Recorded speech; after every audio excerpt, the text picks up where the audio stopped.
আসসালামু আলাইকুম। Bird house 61 নতুন ভিডিওতে আপনাদেরকে স্বাগতম।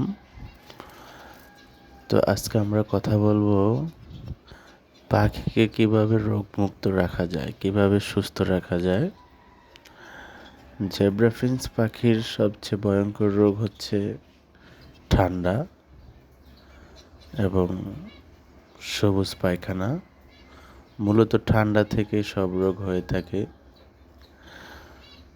তো ঠান্ডা যাতে এদের না লাগে এরকম একটা জায়গা তাদের জন্য নির্বাচন করতে হবে। একটা সাইড খোলা রাখবেন আর 2 সাইড অথবা 3 সাইড বন্ধ রাখবেন, যাতে বাতাস এদিক দিয়ে ঢুকে আরেক দিক দিয়ে বের না হইতে পারে। তাহলে কিন্তু পাখি ঠান্ডা লাগবে। একটা সাইড খোলা রাখবেন আলো বাতাসের জন্য। অবশ্য বৃষ্টি যখন আসবে, বৃষ্টির সময় পাখিকে যাতে বৃষ্টির যে ঠান্ডা বাতাসটা এটা যাতে না লাগে, এদিকে আপনার খেয়াল রাখতে হবে। যদি আপনি বারান্দায় পাখি লালন পালন করেন, বৃষ্টির সময় অবশ্যই বারান্দায় কাগজ দিয়ে দিবেন, যাতে ঠান্ডা বাতাস না লাগতে পারে।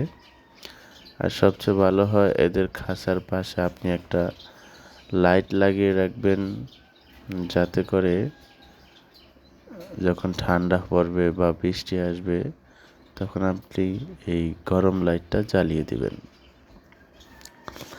এছাড়া আরেকটা কারণ হচ্ছে পরিষ্কার পানি। হ্যাঁ, পানিটা খুব গুরুত্বপূর্ণ পাখির জন্য। কারণ হচ্ছে এই পানি থেকেই বিভিন্ন ধরনের ফাঙ্গাল ইনফেকশন হয়ে থাকে। তাই আপনি যে পাত্রে পানি দেন এই পাত্রটা প্রতিদিন পরিষ্কার করতে হবে।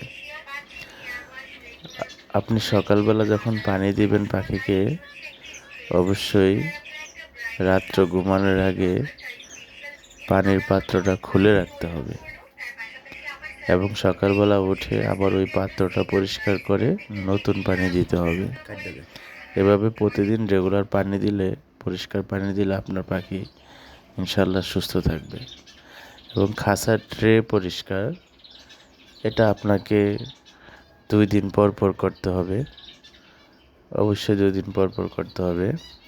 আর অবশ্যই পাখির দিকে আপনি দৈনিক 1 থেকে 1.5 ঘন্টা পাখির প্রতি যত্ন নিতে হবে। তাছাড়া ভালো খাবার নির্বাচন করতে হবে। ভালো থাকবেন। আল্লাহ হাফেজ।